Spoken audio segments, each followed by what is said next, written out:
அம்மாவின் ஆசை நிறைவேறுமா? சண்முகத்திற்கு வசதிக்கு குறைவில்லை. அவனுக்கு ஆள் பலம், உடல் பலம், பணபலம் எல்லாம் இருந்ததால் தெனாவட்டு அதிகம். அந்த காலனில் யாரையும் மதிக்க மாட்டான். எந்த பிரச்சனை வந்தாலும் அடாவடியாக தான் பேசுவான். அதனால் எல்லோரும் ஒதுங்கி போவார்கள். அவனைக் கண்டு எல்லோரும் பயந்து கொள்வதாக நினைத்து சண்முகம் பெருமைப்பட்டு கொள்வான். உண்மையில் சேற்றில் புரண்டுவிட்டு சகதியோடு எதிரே ஒரு பன்றி வந்தால் தங்கள் மேலே சகதிப்பட்டுவிடக் கூடாதென்று ஒதுங்கி போவது போல்தான் நல்ல மக்கள் ஒதுங்கி போவார்கள். அவனுடைய வசதி வாய்ப்பை பார்த்து ஓரளவு படிப்பு, அறிவு, அழகு உள்ள பாக்கியத்தை ஒரு வசதியில்லாத குடும்பத்தை சேர்ந்தவர்கள் அவனுக்கு கட்டி கொடுத்தார்கள். சண்முகம் பாக்கியத்திற்கு மனைவிக்குரிய எந்த மரியாதையும் தரமாட்டான். Washing machine, LCD TV, fridge போன்ற தினசரி பயன்படுத்தும் பொருள் போல்தான் பாக்கியம் அந்த வீட்டில் இருந்தாள். சண்முகத்திற்கு தலைநாளில் ஒரு ஆண்மகன் பிறந்தான். அக்குழந்தைக்கு பன்னீர்செல்வம் என்று பெயர் வைத்து மடி மீதும் மார்மேலும் போட்டு வளர்த்தான். குழந்தை வளர வளர அளவுக்கு அதிகமாக செல்லம் கொடுத்தான். பாக்கியம் ஒரு முறை குழந்தைக்கு அதிகம் செல்லம் கொடுக்காதீங்க, கெட்டு போய் விடுவான் என்று சொல்லிவிட்டாள். அதற்கு ஓங்கி அறைந்து விட்டு, நீ எனக்கு சொல்லித்தர வேண்டாம் என்று சத்தம் போட்டான்.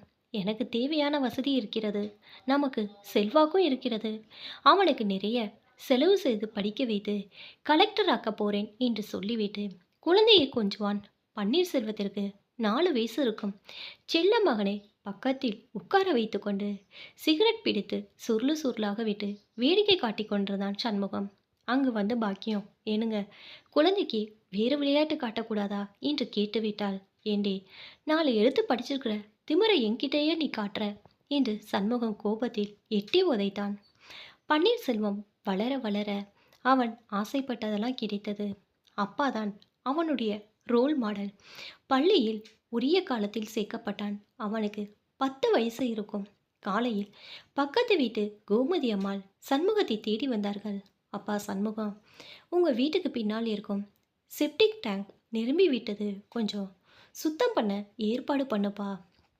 எங்கள் வீட்டு பக்கத்தில் இருப்பதால் ஒரே நாற்றமாக இருக்கு. பன்னீர்செல்வம் அப்பா பக்கத்தில் உட்கார்ந்திருந்தான். ஏமா, உனக்கு கொஞ்சமாவது அறிவு இருக்கா? செப்டிக் டேங்க் நாற்றம் வந்தா நீயாக எங்கள் வீட்டு செப்டிக் டேங்க் என்று எப்படி முடிவு செய்யலாம்? அக்கம் பக்கம் எத்தனை வீடு இருக்கு, அங்கெல்லாம் போய் சொல்ல வேண்டியதானே என்று கூச்சல் போட்டான். அவன் சத்தம் போட போட அந்த காலை நேரத்திலும் அவனிடம் இருந்து சாராய வடை குப் குப் என்று அடித்தது. அந்த அம்மா மறுபேச்சு பேசாமல் போய்விட்டார்கள். அந்த அம்மா போன பிறகு பாக்கியம், என்னங்க, நம்ம வீட்டு செப்டிக் தான் நிரம்பி வழிகிறது. லெட்டினில் தண்ணீர் விட்டா சரியா போக மாட்டேங்கிறது, நீங்க பின்னால் போய் பாருங்கள் என்று சொன்னாள். நீ வாயை மூடிக்கிட்டு உள்ளே போடி, விட்டா நீயே கூட்டி கொண்டு போய் காட்டுவாய் போல் இருக்கு, எனக்கு தெரியாதா? அக்கம் பக்கத்து ஜனங்களிடம் இப்படி பேசினாதான் அவங்களுக்கு பயம் இருக்கும். நாம் கொஞ்சம் இடம் கொடுத்தா தைரியமாக வந்து நிறக்குறை சொல்லுவாங்க. இப்படி பேசினாதான் எவனும் கிட்ட வரமாட்டான். டே பன்னீரு, நீயும் பார்த்துக்க. நம்ம பார்த்தா அக்கம் பக்கம் தெரிந்தவர்கள் எல்லோருக்கும் ஒரு பயம் இருக்க வேண்டும். அப்படி இருந்தாதான் நம்ம பேரில் தப்பு இருந்தாலும் கிட்ட வந்து எவனும் பேச மாட்டான் என்று சண்முகம் தன் அனுபவங்களை தன் மகனுக்கு சொல்லி கொடுத்தான். தெருவில் விளையாடும் பொழுது எந்த பையனிடம் பிரச்சனை வந்தாலும் அந்த பசங்க அவங்க அப்பா அம்மாவிடம் புகார் சொல்லுவாங்க. ஆனால் பன்னீர் வீட்டை எந்த பையனோட அப்பா அம்மாவும் தேடி வரமாட்டாங்க. அதற்கு பதிலாக அவங்க பசங்களை தான் நல்லா மிரட்டி வைப்பாங்க. இதெல்லாம் பார்த்து பார்த்து பன்னீர்செல்வத்திற்கும் ஓரளவு புரிந்தது. அப்பாவை பார்த்து அவனும் தன் நண்பர்கள் அவனிடம் ஒரு அச்சத்துடன் பழகும்படி பார்த்து கொண்டான். பன்னீர்செல்வம் 10வது வகுப்பு அரையாண்டு தேர்வில் நிறைய பாடங்களில் மிக குறைச்சலான மதிப்பெண்களை வாங்கியிருந்தான். அவனுடைய வகுப்பு ஆசிரியர் மற்ற மாணவர்களிடம் சொல்வது போல் பன்னீர்செல்வத்திடம், நாளை வரும்போது உங்கள் அப்பாவை கூட்டிக் கொண்டு வர வேண்டும் என்று சொல்லிவிட்டாள். மறுநாள் பள்ளிக்கூடத்திற்கு தன் தந்தையை கூட்டிக் கொண்டு போனான் பன்னீர்செல்வம். நீங்கள் தான் பன்னீர்செல்வத்தோட அப்பாவா? ஆமாம். எதற்காக என்னை வர சொன்னீங்க? உங்கள் பையன் எல்லா பாடங்களிலும் ஃபெயில் மார்க் வாங்கியிருக்கிறான், ஒழுங்காக ஸ்கூலுக்கு வருவதில்லை, ஸ்கூலுக்கு கட் அடிச்சுட்டு மற்ற பையன்களையே கூட்டிக் கொண்டு சினிமாவுக்கு போகிறான். இவன் கூப்பிட்டா மற்ற பசங்களுக்கு புத்தி எங்கே போச்சு? நீங்கள் வாங்குகிற சம்பளத்துக்கு ஒழுங்காக வேலை செய்தா அவனும் நல்லா படிப்பான். நீங்கள் பேசுகிறது சரியில்லை. இப்படி பொறுப்பு இல்லாமல் பேசினா நிர்வாகத்திடம் சொல்லி கடுமையான நடவடிக்கை எடுக்க நேரிடும். ஓ, நீ தான் பொறுப்பு இல்லாமல் பேசுகிற. யாரிடம் என்ன பேசுறது யோசிச்சு பேச வேண்டாமா? நான் யாருன்னு தெரியுமா? யாருக்கு பொறுப்பு இல்லை? நீ முத்து நகரில் தானே குடியிருக்கிற. உனக்கு வயசுக்கு வந்த 3 பொண்ணுங்க இருக்காங்க. அதாவது தெரியுமா? ஜாக்கிரதை என்று சொல்லிவிட்டு சண்முகம் போய்விட்டான். பாவம், அந்த ஆசிரியர் ஒரு அப்பாவி நடுங்கி போய்விட்டார். அவருக்கு ஏற்கனவே பல பிரச்சனை, வயசு பொண்ணு அது இது என்று சொன்ன உடனே அவருக்கு சப்த நாடியும் அடங்கி போய்விட்டது. அதன் பின் அவர் ஒழுங்கலாகிவிட்டார். வகுப்பில் பன்னீர்செல்வத்துக்கு தனி மரியாதை. பன்னீர்செல்வத்திற்கு அவங்க அப்பா தான் பெரிய ஹீரோ. அவனுக்கு அப்பா மேல் மரியாதை கூடியது. பன்னீர்செல்வம் 10ஆம் வகுப்பில் அவன் எதிர்பார்த்தபடி தவறிவிட்டான். உடனே அப்பாவிடம் சொல்லி நகரத்தின் மத்தியில் இருக்கும் ஒரு டுட்டோரியல் காலேஜில் சேர்ந்து கொண்டான். அங்கும் அவனுக்கு ஜாலியாக பொழுது போனது. அவனை போன்ற குணமனம் நிறைந்த நண்பர்கள் நிறைய கிடைத்தார்கள். அது மட்டுமல்ல, டுட்டோரியல் காலேஜுக்கு நிறைய பெண்கள் வந்தார்கள். அங்கே படிக்க வரும் பெண்களிடமும் பக்கத்து காலேஜுக்கு அந்த வழியாக போகும் பெண்களிடமும் வம்பளக்கவே பன்னீர்செல்வத்துக்கும் அவன் நண்பர்களுக்கும் நேரம் சரியாக இருந்தது. நண்பர்கள் அடிக்கடி பன்னீர்செல்வத்தின் வீட்டுக்கு வருவார்கள். அதனால் சகல வசதிகளுடன் பன்னீர்செல்வத்திற்கு ரூம் தந்திருந்தார்கள். பெண்கள் எல்லாம் காலேஜுக்கு போய் அடையும் வரை பன்னீர் நண்பர்களோடு தெருவில் தான் இருப்பான்.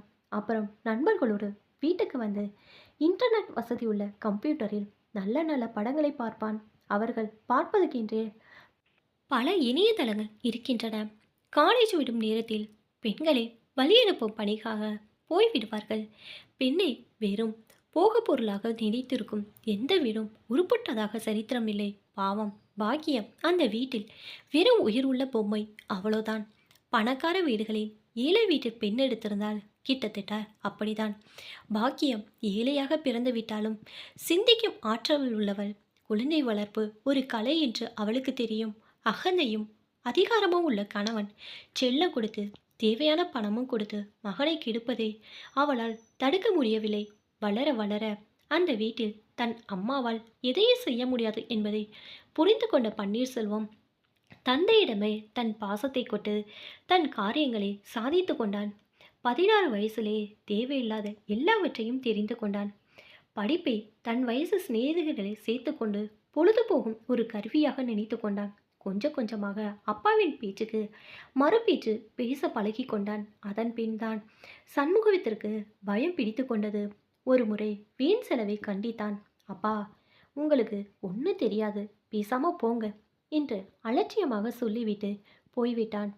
சண்முகம் வெறும் சவுடால் பேர் வழி. மற்றவர்களிடம் எந்த பிரச்சனை வந்தாலும் சத்தமாகவும் மோசமான வார்த்தைகளை பயன்படுத்தியும் பேசுவான். அதிலே பாதி பேர் பயந்து போய்விடுவார்கள். இன்னும் சிலர் சட்டையை பிடித்து அடிக்க கை ஓங்கினால் போதும், பயந்து நடுங்கி விடுவார்கள். அதுவரைதான் அவனுக்கு தெரியும். எதிரி ஓங்கிய கையை பிடித்து முறுக்கி ஓங்கி ஒரு அறவிட்டால், ஐயோ அண்ணா, என்ன இப்படி பண்ணிவிட்டீங்க என்று அவன் காலை பிடித்து கொண்டு உட்கார்ந்து விடுவான். அவன் அதிர்ஷ்டம், அதுவரை யாரும் போவதில்லை. சத்தமாக பேசிக்கொண்டிருக்கும்போது ஏதோ வேலையாக ஒரு போலீஸ்காரர் அந்த வழியாக போனால் போதும், பாத்ரூம் போவது போல் உள்ளே போய்விடுவான். இந்த ரகசியம் தெரியாமல் இருப்பதால் தான் அவனை கண்டு பலர் பயப்படுறார்கள். அன்று காலை 11 மணி இருக்கும். பன்னீர்செல்வம் தன் நண்பர்களோடு ரூமில் உட்கார்ந்து சத்தமாக பேசி கொண்டிருந்தான். கொஞ்சம் லட்சணமாக இருந்தால் அவளுக்கு அவ்வளோ திமிரா? நானும் 10 நாளாக அவள் பின்னாடி போய் சைட் அடிக்கிறேன், திரும்பி கூட பார்க்க மாட்டேங்கிறா. ஆமாடா, நான் கூட பக்கத்தில் போய் லீஸாக கண்ணடிச்சு பார்த்தேன், ரொம்ப முறைக்கிறாடா. அவளுக்கு கொழுப்பு ரொம்ப ஏறி போச்சு. நாம் 4 பேரும் அவளை தூக்கிட்டு போய் ஏதாவது செய்தாதான் அவளுக்கெல்லாம் புத்தி வரும். 15, 16 வருஷ பசங்க பேசுகிற பேச்சா இது? ஹால் சோஃபாவில் உட்கார்ந்திருந்த சண்முகத்தின் காதில் அவர்கள் பேச்சு தெளிவாக விழுந்தது. சண்முகத்திற்கு சப்த நாடியும் ஒடுங்கியது. கும்பலாக பாலிய பலாத்காரம் செய்பவர்கள் பற்றி தினசரி பத்திரிகையில் அவன் படித்திருக்கிறான். அரசு, காவல்துறை, நீதித்துறை எல்லாமே இந்த விஷயத்தில் கடுமையான மனநிலையில்தான் இருக்கின்றனர். பன்னீர் படித்து உயர் பதவிக்கு வராவிட்டாலும் பரவாயில்லை, ரோட்டில் கைவிலங்கு போட்டு காவல்துறை இழுத்து போகாமல் இருந்தால் அது போதும் என்றிருந்தது சண்முகத்திற்கு. தனக்கு எந்த செல்வாக்கும் இல்லை, தான் வெறும் வெற்று வேட்டு என்பது அவனுக்கு மட்டும் தெரிந்த ரகசியம். அருமை மகனால் என்னென்ன பிரச்சனைகள் எதிர்காலத்தில் வருமோ என்று நினைக்கவே பயமாக இருந்தது. திடீரென்று யாரோ தொட்டார்கள். பகீர் என்றது. திரும்பி பார்த்தான். அருகில் பாக்கியம் நின்று கொண்டிருந்தாள். ஏண்டி, உன் மகன் பேசுறது கேட்டியா? நானும் கேட்டுக்கொண்டு தான் வந்தேன். இப்போ போய் அவனை ஏன் மகன் என்று சொல்றீங்களே? இவ்வளோ நாளா செல்லம் கொடுத்து வேண்டாத செலவுக்கெல்லாம் பணம் கொடுத்து அவனை தத்தரியாக்கிவிட்டு இப்போ ஏன் மகன் என்று சொல்றீங்களே? நான் சொன்னதை இதுவரை நீங்கள் ஏதாவது கேட்டிருக்கீங்களா? அவனுக்கு தினசரி பாக்கெட் மணி 200 தேவையில்லை என்று சொன்னேன். டுட்டோரியல் காலேஜுக்கு போக லட்சத்திற்கு பைக்கு தேவையில்லை என்று சொன்னேன். நீங்கள் என் பேச்சுக்கு என்றாவது மதிப்பு கொடுத்துருக்குறீங்களா? சரி, இப்போ அதை பேசி என்னடி செய்கிறது? நல்லா படிப்பான் என்று தான் அவனுக்கு சகல வசதியும் செய்து கொடுத்தேன். நான் படித்து படித்து சொன்னேன், கேட்டிங்களா? என்ன நீங்கள் ஒரு மனுஷியாவே மதிக்கலை. நல்லா வளர விட்டுட்டு இப்போ வந்து என்ன செய்யுதுன்னு கேட்குறீங்க? வெறும் பண வசதி மட்டும் இருந்தால் படிப்பு வராதங்க. படிப்பு அவசியம் என்கிற எண்ணம் ஆரம்பத்திலிருந்தே குழந்தைங்க மனசில் நாம் பதிய வச்சுருக்க வேண்டுங்க. அது மட்டும் இல்லை, ஒழுக்கத்தோட கூடிய படிப்பாக அது இருக்க வேண்டுங்க. இல்லாவிட்டா படித்ததுனாலே கிடைச்ச புத்தி கூர்மையை தப்பான வழிக்கு தான் அவங்க தங்கள் எதிர்காலத்தில் பயன்படுத்துவாங்க. நம்ம நாடு வேகமாக முன்னேறாததுக்கு படிக்காதவங்க காரணம் இல்லை, இந்த ஒழுக்கம் இல்லாத படிப்பு படித்தவங்க நிறைய இருப்பது தான் காரணம். நீ என்னடி சொல்கிற? நான் அவனுக்காக எவ்வளோ செய்திருக்கேன் தெரியுமா? என்ன செய்திருக்கிறீங்க? நிறைய செலவு செய்து உடம்பை வளர்த்துருக்குறீங்க. அவனுக்கு நல்ல பழக்க வழக்கம், ஒழுக்கம் சார்ந்த அறிவு வளர 5 பைசா செலவு செய்திருப்பீங்களா? பெற்றவங்க குழந்தைகள் உடம்பு வளர்ச்சியை மட்டும் பார்த்தா போதாதுங்க. வயசுக்கு தகுந்த அறிவு வளர்வதையும் கவனித்து வளர்க்க வேண்டுங்க. நீ சொல்கிறதெல்லாம் எனக்கு சுத்தமாக புரியலடி. குழந்தைகள் கேட்பதெல்லாம் வாங்கி கொடுத்தால் போதாதுங்க. குழந்தைகளுக்காக நாம் நிறைய நேரம் ஒதுக்கி அதை அவங்களோட செலவழிக்க வேண்டுங்க. பெற்றோரிடம் மனவிட்டு கலந்து பேசி வளரும் எந்த குழந்தையும் கெட்டு போகாதுங்க. நீங்கள் அவன் கேட்ட பணத்தை கொடுத்துட்டு அதோட உங்கள் வேலை முடிஞ்சு விட்டதுன்னு போயிட்டுருங்க. அதன் விளைவு தாங்க இது. சரிடி, இப்போ என்ன பண்ணுறது? இப்போயாவது கொஞ்சம் பொறுமையாக கேளுங்க. குழந்தைகளின் மிக முக்கிய குணமே மாடலிங் பிஹேவியர் தானுங்க. குழந்தைகள் தங்களுக்கு பிடிச்சவங்களே பெரிய ஹீரோவாக நினச்சி அவங்க மாதிரி சின்ன வயசுலேருந்தே நடக்க பழகிக்கும். குழந்தைகள் முதலில் பார்த்து பழகுவது அவங்க அப்பா அம்மாவுடைய பழக்க வழக்கங்களை பார்த்து தான். அதனாலே பெற்றவங்க தான் முதலில் குறைந்தபட்சம் குழந்தைகள் முன்னால் ஒழுங்காக நடந்து கொள்ள வேண்டும். அவன் முன்னாடி தான் நீங்கள் பெரிய தாதா மாதிரியும் கெட்ட வார்த்தை பேசி யாரை வேண்டாலும் அடிக்க போனால் ஊரே பயந்துக்கொள்ளும் என்கிற மாதிரி நடந்து கொண்டுங்க. அதையே தான் இப்போ உங்கள் பையனும் கடன் பிடிக்கிறான். என்னடி திரும்ப திரும்ப பழைய கதையே பேசுகிறியே? சரிடி, நான் தான் தப்பு பண்ணிட்டேன்.